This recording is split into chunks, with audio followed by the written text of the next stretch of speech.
Hello students, कैसे हो आप लोग। आई होप आप लोग अच्छे होंगे, मौज कर रहे होंगे, मस्ती कर रहे होंगे, मस्ती में पढ़ाई कर रहे होंगे। तो आज हम लोग स्टडी करेंगे लाइन एंगल्स, चैप्टर 5th है, एनसीईआरटी में क्लास 7 का है। इसके बारे में हम सिर्फ और सिर्फ इंट्रोडक्शन देखेंगे, क्वेश्चन आंसर्स हम अगले वीडियोज़ में कवर करेंगे। ठीक, तो my name is Aryan Rajput, I am your maths teacher. तो आज हम लोग शुरू करते हैं लाइन एंड एंगल्स। तो हम इसमें क्या स्टडी करेंगे, कैसे क्या करेंगे, इसके बारे में आज हम वो करते हैं। टुडे शेड्यूल हमारा क्या है, क्या हमें आज कवर करना है, इसके बारे में देखते हैं। इंट्रोडक्शन में हम क्या पढ़ेंगे क्या नहीं पढ़ेंगे, इसके बारे में देखते हैं। तो पहला जो हमारा होगा इंट्रोडक्शन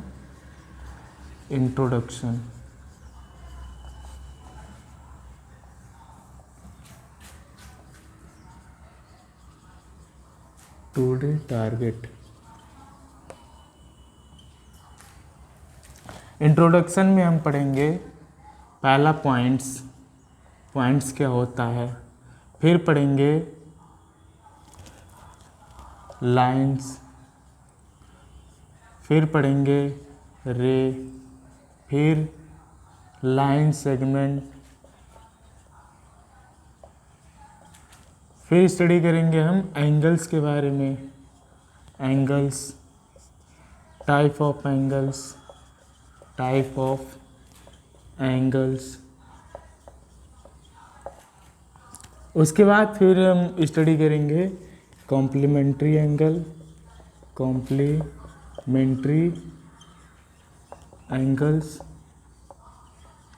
फिर हम स्टडी करेंगे सप्लीमेंट्री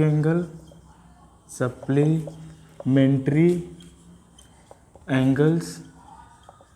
ये सब क्या होते हैं, कैसे क्या होता है, ठीक। उसके बाद फिर हम स्टडी करेंगे एडजेसेंट एंगल्स। उसके बाद फिर हमारा आता है लीनियर पेयर। इसके बाद फिर लीनियर पेयर के बाद हमारा है पेयर्स ऑफ लाइन्स में आपको पढ़ाया जाएगा इंटरसेक्शन ऑफ लाइन। दूसरा आपको पढ़ाया जाएगा ट्रांसवर्सल लाइन। तीसरा आपका होगा parallel line.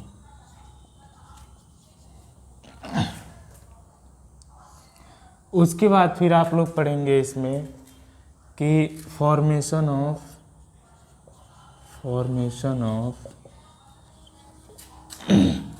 Transversal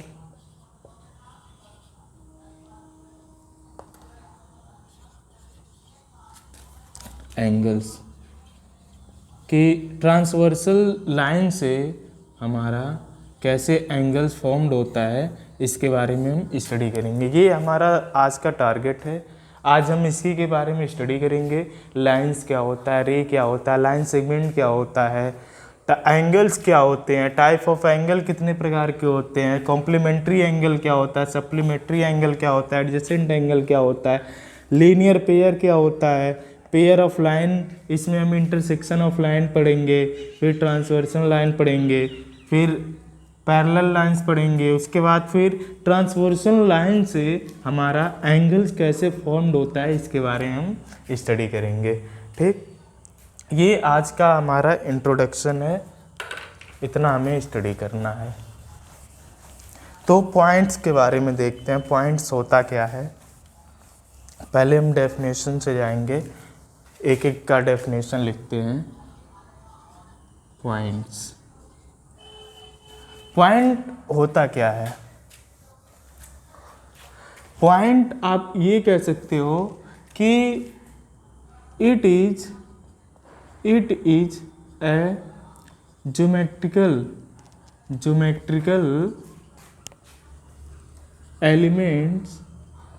elements which have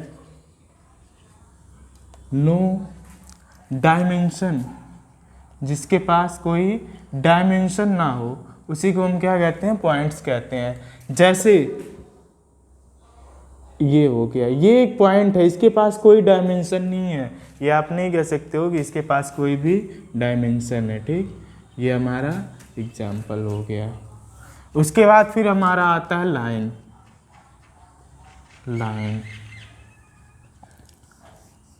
line का डेफिनेशन ये होता है कि आप एक डायमेंशन में किसी भी चीज़ को एक्सपेंड कर दे रहे हो, उसी को लाइन कहते हैं, और इसका कोई एंडिंग पॉइंट नहीं होता है। तो line is a geometrical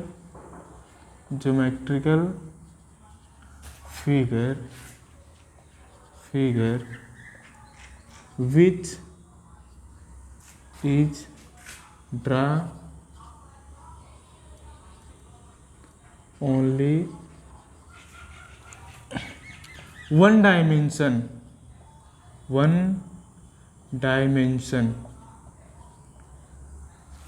and it have no ending या एंड्स पॉइंट। इनके पास लाइन जो होता है, लाइन एक ज्योमेट्रिकल फिगर होता है जो सिर्फ और सिर्फ एक ही डायमेंशन में ड्रा किया जाता है, इसके पास कोई एंडिंग पॉइंट्स नहीं होती है। जैसे आप ये देखो, एक डायमेंशन में ये हो गया, इसे कहते हैं वन डायमेंशन। कोई ये भी कह सकता है कि सर ऐसे ऐसे ऐसे ऐसे ऐसे ऐसे, ये भी तो एक ही डायमेंशन में जा रहा है ना, ये भी इसी फ्लो में जा रहा है। उसको मैं ये समझा दूं कि जब आप यहाँ से चल रहे हो तो ऊपर जा रहे हो, यानी आपका डायमेंशन क्या हो रहा है, यहाँ पे डायमेंशन आपका चेंज हो रहा है। ठीक, इसलिए ये क्या हो गया, लाइन नहीं कहलाएगा। ठीक, it is a not a line. उसके बाद फिर हमारा आता है लाइन सेगमेंट। लाइन सेगमेंट क्या होता है कि line segment which have two ends point। Line segment वो चीज होता है जिसका दो एंड्स पॉइंट होता है, यानी वो जाके वहाँ पे एंड हो जाएगा, वहाँ पे वो रुक जाएगा या ख़त्म हो जाएगा। ठीक, उसी को बोलते हैं लाइन सेगमेंट। एग्जाम्पल में देख लो कि ये एक पॉइंट है, यहाँ से मैंने एक लाइन ड्रा किया, यहाँ पे एक पॉइंट हो गया, यानी आप कह सकते हो ए बी जो लाइन है ये क्या है, एक लाइन सेगमेंट है। ठीक, इसका और इसका, इससे ज़्यादा आप एक्सपेंड नहीं कर पाओगे, इसी को बोलते हैं लाइन सेगमेंट। ठीक, अब हमारा कॉन्सेप्ट आता है रे। रे क्या होता है, तो रे हैव ओनली वन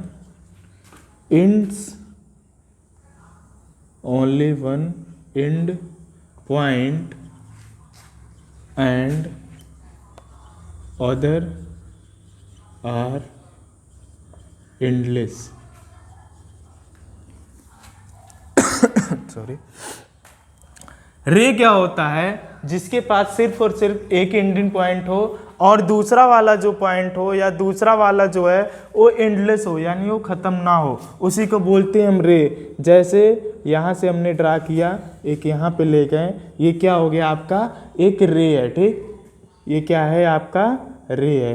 एग्जाम्पल आप लिखते जाइएगा, ये क्या है आपका, एक रे है। इसका कोई एक पॉइंट्स होता है एंडिंग पॉइंट, और दूसरा वाला जो होता है एंडलेस पॉइंट होता है, ये टेंस टू इन्फिनिटी जा सकता है, यानी ये कहाँ रुकेगा किसी को पता नहीं होता है, ठीक, इसी को बोलते हैं रे। उसके बाद फिर हमारा जो अगला कॉन्सेप्ट आता है वो आता है एंगल्स। किसका आता है? एंगल्स। अब एंगल्स क्या होता है इसको डिफाइन करना है, ठीक। तो हम एंगल्स को इस प्रकार से डिफाइन करते हैं, व्हेन टू लाइन्स, टू और मोर, when two or more lines are intersect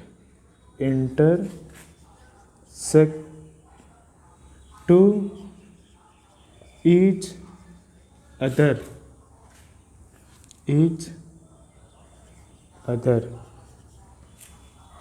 then the formation of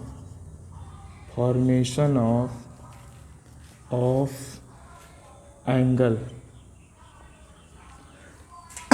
यानी दो या दो से अधिक लाइन जब एक दूसरे को इंटरसेक्ट करती है, इंटरसेक्ट मतलब होता है काट देना, ठीक, उसी को बोलते हैं इंटरसेक्शन लाइन। या फिर इसका दूसरा डेफिनेशन आप लिख सकते हो कि व्हेन और करके, व्हेन टू और मोर रे और line segments are meet to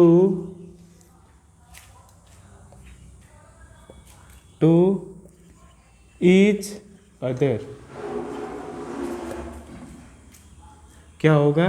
When two or more rays or line segment are meet to each other, then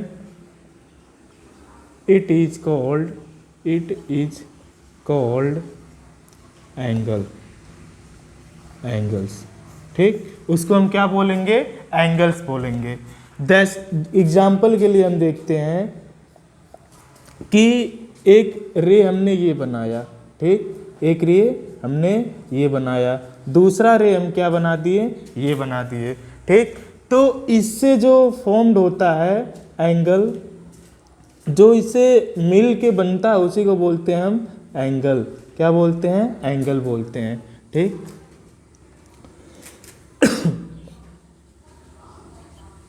और फिर हमने लाइन या लाइन सेगमेंट को लिया, तो देखते हैं लाइन और लाइन सेगमेंट को। मान लीजिए ये दो लाइन्स हैं, ठीक, ये दो लाइन्स हैं। यहाँ पे आप देख रहे होगे कि यहाँ से लेके यहाँ तक एक मीटिंग हुआ इन दोनों का, फिर यहाँ से लेके यहाँ तक क्या बन रहा है? एक एंगल बन रहा है, ठीक। ये दो रे मिल रहे हैं या दो लाइन्स मिल रहे हैं, यहाँ पे क्या बन रहा है? एक एंगल बन रहा है, ठीक। ये वाला हो गया, ये एंगल हो गया, ये एंगल हो गया, ये एंगल्स हो गए। तो हम कह सकते हैं कि दो या दो से अधिक में आप ये ले लो, ठीक, दो या दो से अधिक लाइंस जब मीट करती हैं तो वो क्या बनाती हैं? एंगल्स फॉर्मेशन करती हैं, ठीक। क्या फॉर्म करती हैं? एंगल फॉर्म करती हैं। अब फिर आगे हम चलते हैं।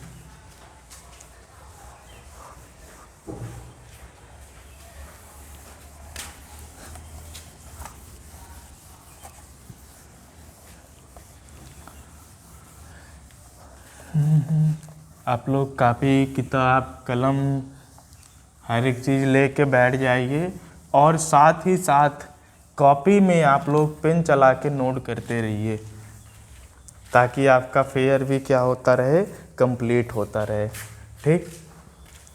अब हम पढ़ेंगे types of angles.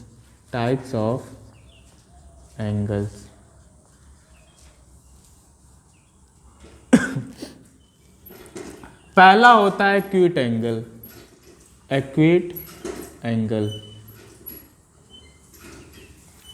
Acute angle वो एंगल्स होते हैं जो मेजरमेंट में लेस देन 90 डिग्री हो, उनको बोलते हैं एक्यूट एंगल। ठीक, उनको क्या बोलते हैं? एक्यूट एंगल्स बोलते हैं। इसका डेफिनेशन होगा, ये होगा, it is the angle which is less than 90 degree in measurement, यानी वो एंगल्स जो 90 डिग्री से क्या हो, कम हो, किसमें? मेजरमेंट में। ठीक, उनको हम बोलते हैं एक्यूट एंगल। एग्जाम्पल में हम लेते हैं कि ये हो गए हमारे क्या? Acute angles. ठीक, ये क्या हो गए? हमारे एक्यूट एंगल्स हो गए। हम इनका नाम दे देते हैं ए, बी, सी। ठीक, ये एंगल हम फॉर्म करते हैं, हमारा मान लीजिए 60 डिग्री है, तो ये क्या हो गया? एक्यूट एंगल हो गया। ठीक, अब दूसरा जो हमारा आता है वो आता है right angle. Right angle, right angles वो एंगल्स होते हैं जो एग्जैक्टली, यानी एग्जैक्टली 90 डिग्री हो, यानी सिर्फ और सिर्फ कितना होना चाहिए हो? 90 डिग्री होना चाहिए, ना इससे थोड़ा सा भी कम नहीं होना चाहिए। ये भी अगर आ जाए आपका तो भी ये क्या है? एक्यूट एंगल नहीं है। यदि इससे थोड़ा सा ज़्यादा भी आ जाए तो भी ये क्या है? एक्यूट एंगल नहीं है। ठीक, इतना भी आ जाए तो भी ये राइट एंगल नहीं है। यानी एग्जैक्टली कितना होना चाहिए? 90 डिग्री होना चाहिए, ना उससे हल्का सा कम, ना उससे थोड़ा सा ज़्यादा। ठीक, उसको बोलते हैं हम राइट एंगल। तो डेफिनेशन लिखते हैं, the angles which are equal to 90 degree in measurement. किस में होना चाहिए हो? मेजरमेंट में होना चाहिए। कितना? 90 डिग्री होना चाहिए, उससे ना थोड़ा कम ना थोड़ा ज़्यादा। इसको आप एग्जाम्पल में ये लिखो, ये ऐसे फॉर्म्ड होता है। आपको अगर कहीं भी ऐसे एंगल्स दिखे तो ये कितना होता है? 90 डिग्री होता है। ठीक, ए, बी, सी। ठीक, ये कितना होता है? 90 डिग्री होता है। अगर ऐसे आपको दिख जाए कहीं पर भी ऐसे बना हुआ, वो कितना होता है? 90 डिग्री होता है, और इसको हम बोलते हैं राइट एंगल। क्या बोलते हैं? राइट एंगल, जिसका अगर आप मेजर करोगे कितना आएगा? वो 90 डिग्री आएगा। ठीक, इसके बाद फिर आता है हमारा ऑब्ट्यूज एंगल। कौन से एंगल आते हैं? ऑब्ट्यूज एंगल आता है। ऑब्ट्यूज एंगल, ये एंगल्स वो एंगल्स होते हैं जो मेजरमेंट में मोर देन 90 हो और लेस देन 180 हो। मोर देन 90 हो और लेस देन कितना हो? 180 हो, उनको बोलते हैं ऑब्ट्यूज एंगल। यानी आप इसका डेफिनेशन लिखोगे ऐसे, the angle which are in between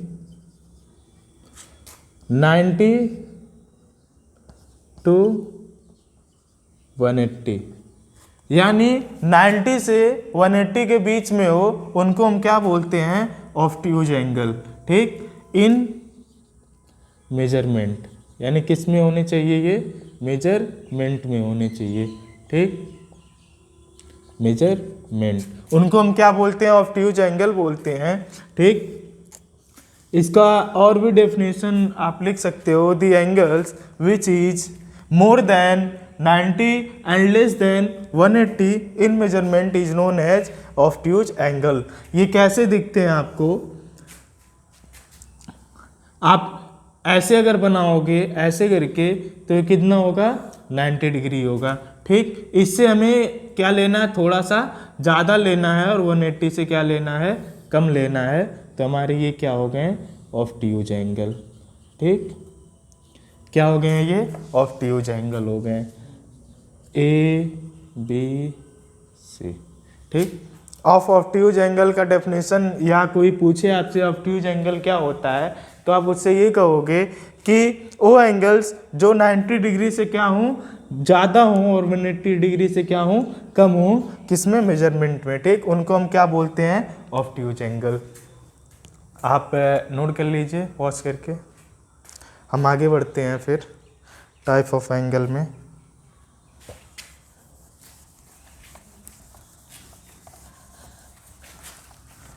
जिंदगी सीता हो गई।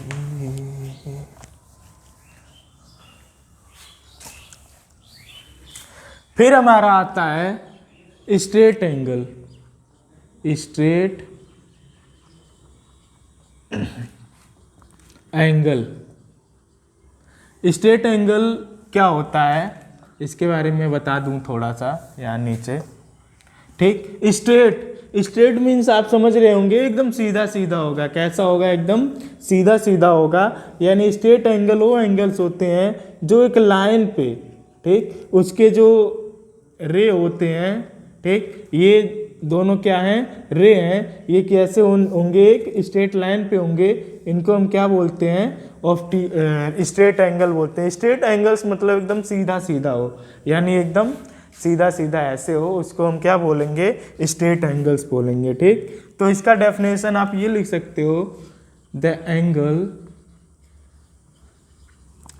Angles which is exactly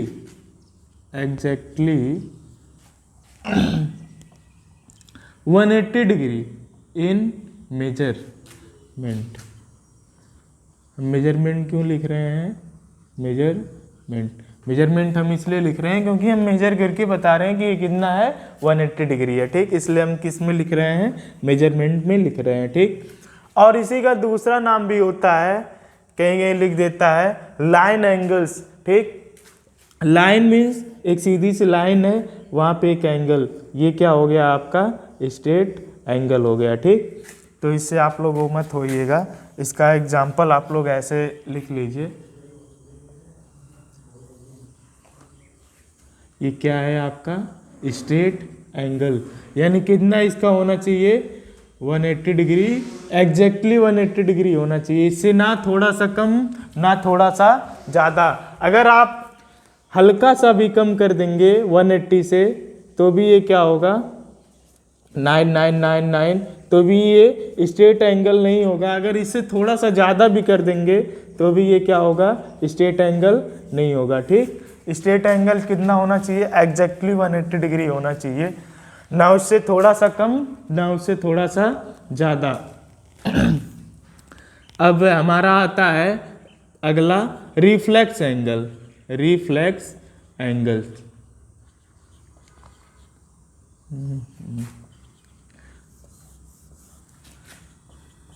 reflex angle वो एंगल्स होते हैं जो 180 से ज़्यादा हों, किससे 180 डिग्री से ज़्यादा हों और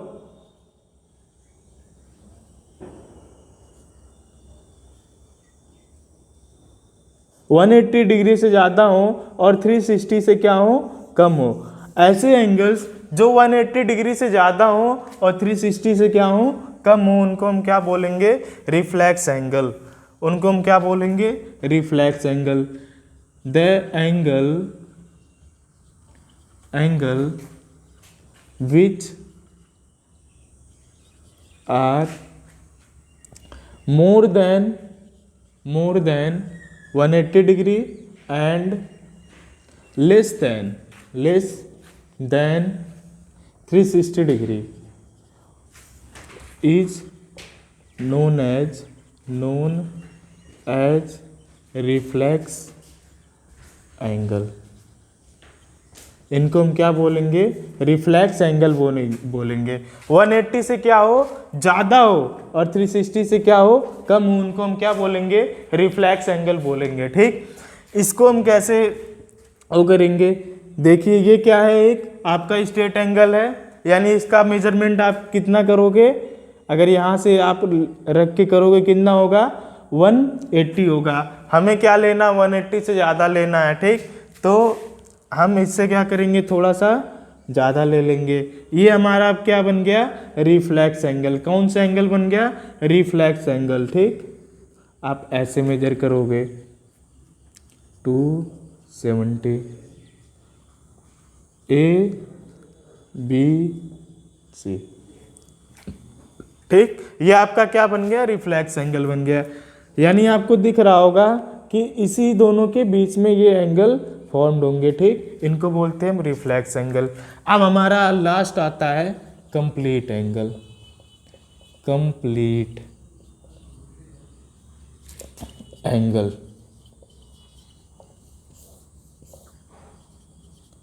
कंप्लीट एंगल आपको नाम से ही पता चल रहा होगा। कंप्लीट यानी वो पूरा पूरा क्या हो? कंप्लीट हो। क्या हो? पूरा पूरा हो, कंप्लीट हो। उनको हम क्या बोलते हैं? Complete angle. यानी ऐसे एंगल्स जो एग्जैक्टली कितना होना चाहिए? 360 डिग्री होना चाहिए। ठीक, the angles which are exactly 360 degree in measurement. ये कितना होना चाहिए? 360 से एकदम एग्जैक्टली 360 होना चाहिए, इससे ना कम ना ही ज़्यादा। ठीक, इसको हम कैसे दिखाते हैं? मान लीजिए आपका है, ठीक, यहाँ से आप मेजरमेंट कर रहे हैं, यहाँ से आपने चालू किया और यहीं पे आप आ गए, इसी को बोलते हैं कंप्लीट एंगल। इसका मेजरमेंट कितना होता है? 360। यानी जहाँ से आप शुरू कर रहे हो, मान लो यहाँ से आपने शुरू किया, फिर यहाँ पे क्या कर दिए? यहीं पे लैंड कर गए, इसी को हम क्या बोलते हैं? कंप्लीट एंगल बोलते हैं। यानी एक साइकिल आपका क्या हो गया?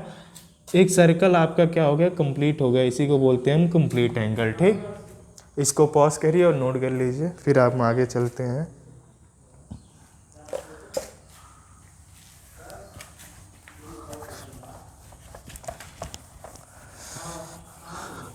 आप लोग वीडियोज़ देखते रहिए। अगर आपको वीडियो अच्छा लगे तो लाइक कर दीजिए और हमारे चैनल को सब्सक्राइब करके हमारा सपोर्ट करिए, ताकि हम आगे फर्दर आपको वीडियोज़ प्रोवाइड करते रहें और आपका जो पढ़ाई हो उसमें विघ्न ना आए, आगे आपका पढ़ाई जो हो चलता रहे। अब हम सीखने जा रहे हैं कि राइट कैसे करते हैं। राइट द एंगल, यानी हम एंगल को लिखते कैसे? मैथमेटिकल लैंग्वेज में हम एंगल्स को लिखते कैसे हैं, इसके बारे में हम थोड़ा सा सीखने जा रहे हैं। यानी आप मैथमेटिक्स में जैसे कोई भी एक एंगल आपने बना दिया, ठीक, इसको आप लिखोगे कैसे, इसके बारे में हम क्या करेंगे? स्टडी करने जा रहे हैं। ए ये हो गया, बी ये हो गया, सी। ठीक, हम छोटे से लेके बड़ा तक जाएंगे। तो आपको अगर लिखना हो, पहले इसका सिंबल देखो। एंगल्स का सिंबल कैसे होता है? ऐसे होता है। ठीक, ये होता है साइन ऑफ एंगल्स। ठीक, यह एंगल्स का क्या है? साइन है। ठीक, आप कहीं भी एंगल लिखोगे पहले इसको आपको लिखना पड़ेगा। ये क्या है? साइन ऑफ एंगल है। आप ऐसे मत कर देना, ठीक, ये साइन नहीं है। या फिर आप ऐसे मत कर देना, ये ग्रेटर देन लेस देन का साइन है, कि आप ऐसे कर दिए, ठीक, या फिर कुछ बच्चे होते हैं ऐसे कर दिए, ऐसे करके, ये सब साइन नहीं है। ठीक, आपका जब भी एंगल्स बनेगा नीचे स्ट्रेट होगा, इसको ऐसे थोड़ा सा, ठीक, ये होता है साइन ऑफ एंगल्स। ठीक, अब लिखते कैसे हैं? एक एंगल में आपके पास ये होता है रे, क्या होता है? ये रे होता है, ये भी क्या होता है? रे होता है, और इसको बोलते हैं वर्टेक्स। क्या बोलते हैं? वर्टेक्स। ठीक। एक एंगल में आप दो रे पाएंगे और एक वर्टेक्स पाएंगे, ठीक। जब भी एक एंगल लिखेंगे उसमें आप एक वर्टेक्स पाएंगे और दो रे पाएंगे, ठीक। इसी से हमारा दो रे और एक वर्टेक्स से मिलके हमारा क्या होता है, एंगल का फॉर्मेशन होता है, ठीक। तो अगर आपको लिखना है एंगल्स को, ठीक, जिस भी एंगल को आपको लिखना है, मान लो ये एंगल है बी, कौन सा एंगल है, ये एंगल बी है, ठीक। तो जिस भी एंगल को आपको लिखना है इसको पहले यहाँ नोट कर लो, ठीक। यहाँ पे क्या कर लो, नोट कर लो। फिर आप ए पहले लिखो या सी पहले लिखो, आप ए को पहले लिखो या सी को पहले लिखो, कोई फर्क नहीं पड़ता, बस आपको ये लिखना पड़ेगा जो साइन है, तभी आपका होगा एंगल ABC। क्या होगा आपका एंगल ABC। या फिर आप ऐसे भी लिख सकते हो, इसको बीच में, वर्टेक्स को आपको बीच में रखना है, आप ऐसे भी लिख सकते हो। ये भी दोनों क्या है, करेक्ट वे टू राइटिंग है। आप ऐसे नहीं लिखोगे एंगल BAC या फिर और एंगल BCA, ये दोनों क्या है, इनकरेक्ट टू राइटिंग है, ठीक। आप ऐसे नहीं लिखोगे एंगल्स को, ये गलत रिटन है। आप यहाँ बीच में जो आ रहा है ये वर्टेक्स आना चाहिए, बीच में क्या आना चाहिए आपका, वर्टेक्स आना चाहिए। और किनारे किनारे जो आपके रे हैं, ठीक, जो ओपन हैं उनको आप रखिए, चाहे इसको पहले रखिए या इसको पहले रखिए, कोई अंतर नहीं पड़ेगा। आप अपने कंफर्ट के हिसाब से क्या कर सकते हो, रख सकते हो, ठीक।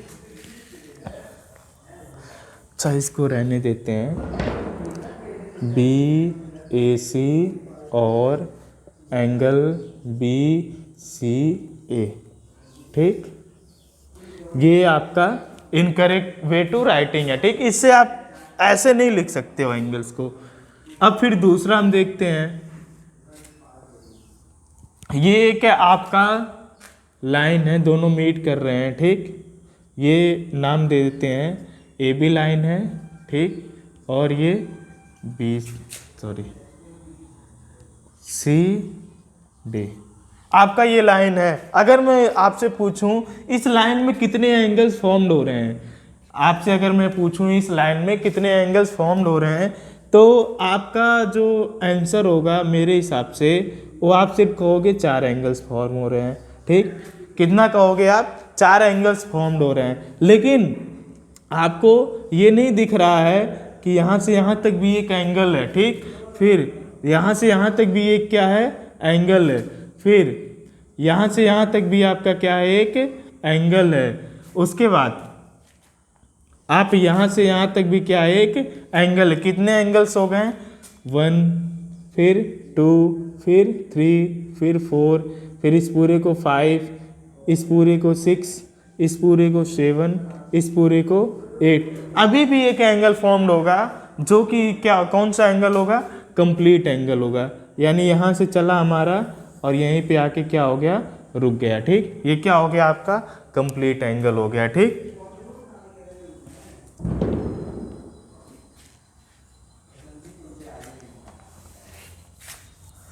अब इसमें हम लिखेंगे कैसे, इसको हम देखते हैं, क्योंकि एक ही इसमें पॉइंट है। मान लीजिए ये है, ये पॉइंट आपका वो है, ठीक। ये A है, ये B है, ये C है, ये D है और ये E है। अगर मैं आपसे कहूँ कि आप इस एंगल्स के बारे में लिखो, किसके बारे में, इस एंगल्स के बारे में लिखो, तो आप क्या करोगे, जिस भी एंगल्स के बारे में लिखना है उसको आप पहले उसके वर्टेक्स को ढूंढोगे। किसको ढूंढोगे, वर्टेक्स को ढूंढोगे। तो यहाँ पे वर्टेक्स आपका वो दिख रहा होगा आप लोगों को। तो वर्टेक्स जब वो दिख रहा होगा तो आप क्या कर दो, पहले वर्टेक्स को नोट कर दो, ठीक। उसके बाद फिर आप यहाँ पे देखो, जहाँ जिसके बारे में पूछ रहा है, जहाँ पे ओपनड है, ठीक, 2 रे पूछ रहा है, एक रे OA है और एक रे OC है। तो इसके जो रे हैं दोनों, यहाँ पे जो भी पॉइंट्स हैं इनको पहले आप लिखो या फिर इसको पहले लिखो, ठीक। और यहाँ पे क्या बना दो, एंगल्स बना दो, ठीक। ये आपका दोनों वे है रिटन करने का, ठीक। आप चाहे इसको पहले लिखो या फिर इसको पहले लिखो, ठीक। आप ऐसे नहीं लिख सकते हो कि हम ओ ए सी कर दें, ठीक, ये गलत तरीका आपका लिखने का। या फिर आप ओ सी ए, ठीक, एंगल कर दो, ये भी क्या है, गलत तरीका है आपका लिखने का, ठीक। ऐसे आप एंगल्स को नहीं नोट करोगे, ठीक। उसके बाद फिर हम अगर आपसे गए कि ये वाला एंगल्स निकालो, कौन सा, इस वाले एंगल्स को निकालो, नहीं सॉरी, इस वाले एंगल्स का नाम लिखो, आप कैसे रिप्रेजेंट करते हैं। तो आप नोट करिए, देखिए, ट्राई करिए।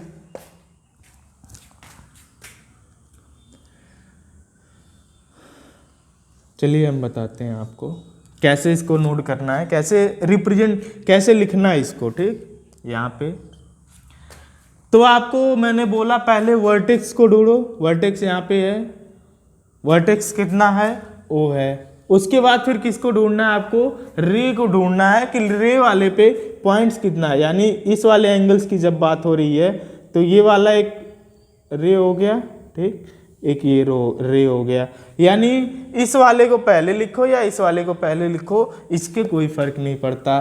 तो आप पहले ए ओ ई लिखो, एंगल यहाँ लिखना पड़ेगा आपको, और आप एंगल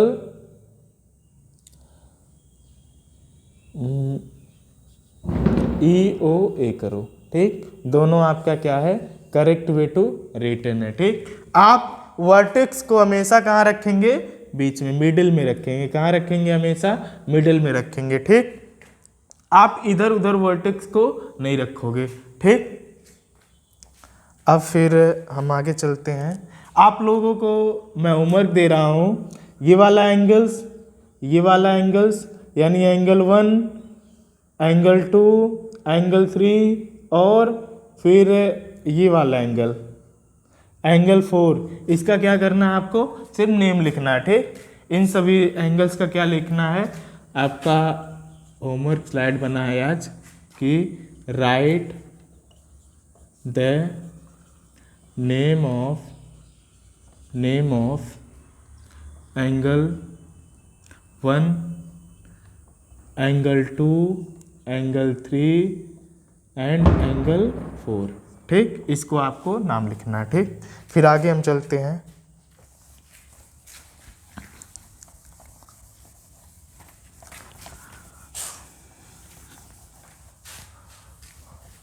हमको रिटन करने आ गया, हर एक चीज़ करने आ गया, ठीक। अब आगे हम चलते हैं जो कि है कॉम्प्लीमेंट्री एंगल। कौन सा angle, complementary angle, complementary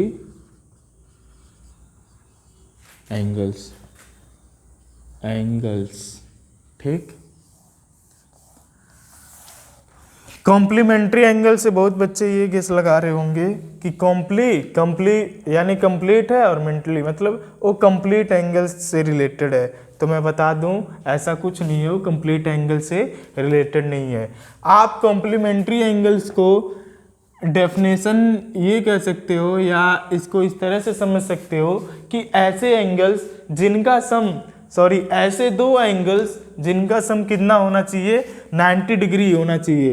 angle 1 और एंगल 2 मिलके कितना बनना चाहिए, 90 डिग्री बनना चाहिए। इनको हम क्या बोलते हैं, कॉम्प्लीमेंट्री एंगल्स, ठीक। तो इसका डेफिनेशन लिखते हैं। डेफिनेशन क्या होता है, दी सम ऑफ टू एंगल्स, यहाँ मैं 2 सिर्फ लिख रहा हूँ, मोर देन 2 नहीं लिख रहा हूँ, ठीक। The sum of two angles equal to 90 degree. कितना होना चाहिए, 90 डिग्री होना चाहिए। इन मेजरमेंट आप लिख सकते हो, तो यहाँ लिख लो इन मेजर्ड वैल्यू, ठीक। इन किस में, मेजरमेंट में, ठीक। आपका सिर्फ और सिर्फ क्या होना चाहिए, दो एंगलों का क्या होना चाहिए, सम 90 डिग्री के बराबर होना चाहिए। उनको हम क्या बोलेंगे, कॉम्प्लीमेंट्री एंगल। क्या बोलेंगे, कॉम्प्लीमेंट्री एंगल। एग्जाम्पल में मान लो ये हो गया आपका 45, नहीं लेते हैं हम 40 लेते हैं, ठीक। और एक एंगल आपका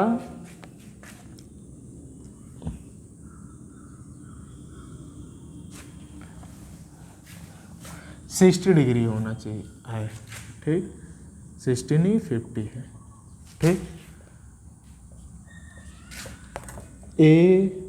ABC, यहाँ पे दूसरे एंगल का नाम लेते हैं DEF,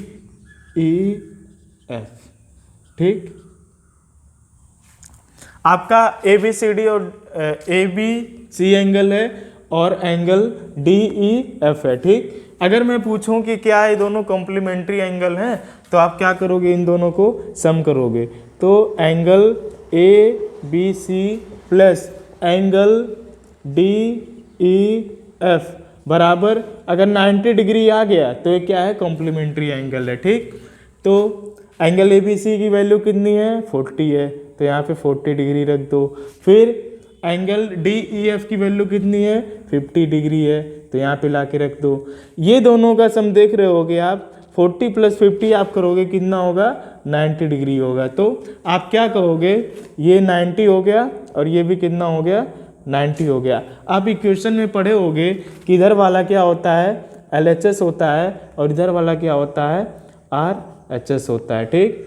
यानी LHS बराबर कितना हो गया, 90 डिग्री हो गया, या फिर LHS बराबर RHS हो गया, तो ये हमारा क्या है, कॉम्प्लीमेंट्री एंगल है, ठीक। कौन सा एंगल है, कॉम्प्लीमेंट्री एंगल, मेंट्री एंगल्स, ठीक। ये कौन से एंगल है, हमारे कॉम्प्लीमेंट्री एंगल्स हैं, ठीक। अगर ये कोई ज़रूरी नहीं है कि कॉम्प्लीमेंट्री एंगल एक ही वर्टेक्स से मिलके बने, ठीक। दो वर्टेक्स से मिलके भी क्या बनता है, कॉम्प्लीमेंट्री एंगल बनता है। आप ऐसे नहीं कह सकते हो कि ये 30 है, ये 60 है, एक ही वर्टेक्स में होना चाहिए, ये कोई ज़रूरी नहीं है, ठीक। हमने डेफिनेशन में भी नहीं लिखा है, सिर्फ और सिर्फ दो एंगल्स को हमें ढूंढना है जिनका जो सम करो आप कितना होना चाहिए, 180 डिग्री होना चाहिए, ठीक। उनको बोलते हैं कॉम्प्लीमेंट्री एंगल, ठीक। नोट करिए, आगे बढ़ते हैं।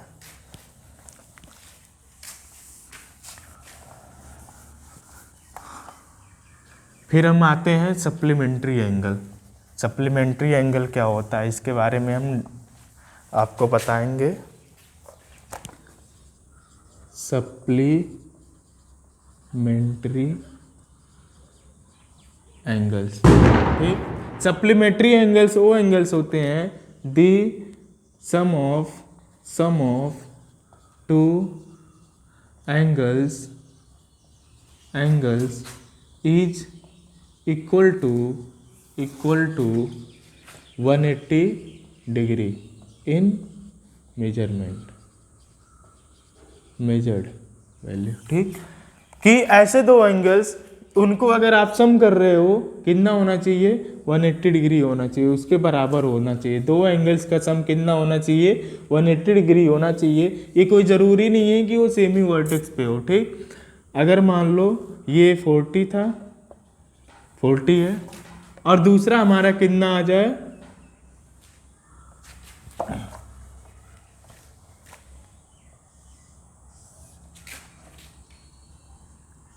140 डिग्री, ठीक। ये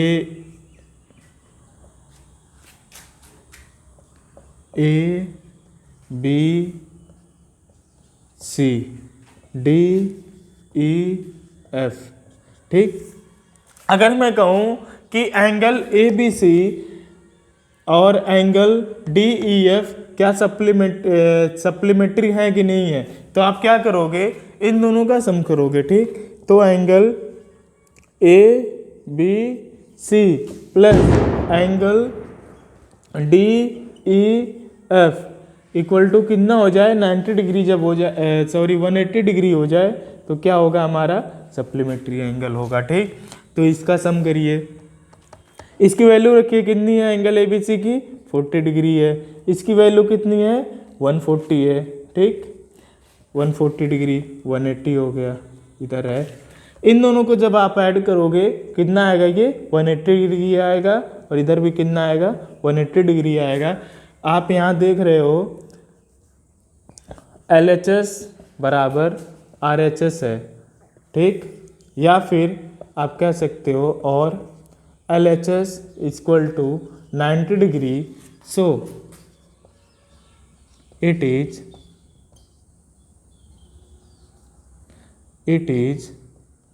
सप्लीमेंट्री। ठीक, ये क्या है? सप्लीमेंट्री एंगल है। ठीक, ये कौन से एंगल्स हैं? सप्लीमेंट्री एंगल्स हैं। ठीक, अगर वो ऐसे भी दे दे, ठीक, ऐसे करके, तो भी आप इसका सम जब करोगे तो कितना आना चाहिए? 180 आना चाहिए। मान लीजिए ये 45 है और ये आपका 135 है। ठीक, ये 50 है और ये 30 है, 130 है। ठीक, अगर कोई पूछे सप्लीमेंट्री है कि नहीं है, ये कोई ज़रूरी नहीं है कि सप्लीमेंट्री में भी सेम वर्टेक्स हो। ठीक, कॉम्प्लीमेंट्री और सप्लीमेंट्री में सेम वर्टेक्स हो या ना हो, ये कोई ज़रूरी नहीं है। सिर्फ सप्लीमेंट्री में सम देखना 180 डिग्री होना चाहिए, सिर्फ किसका? 2 एंगल्स का। ये भी नहीं आप कह सकते हो 3 एंगल्स का, 3 एंगल्स का आप सम करने जाओ। ठीक, और उसका कितना आ जाए?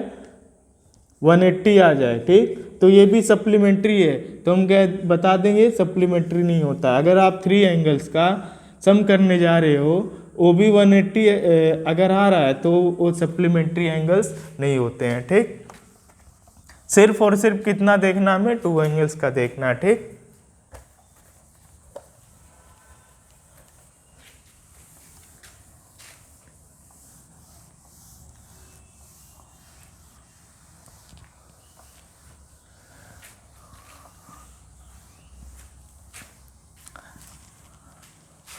आज के लिए बस इतना ही। फिर आगे जो हमारा टॉपिक बचा है उसको फिर हम अगले वीडियोज में कवर करेंगे। तब तक के लिए thanks for watching this video.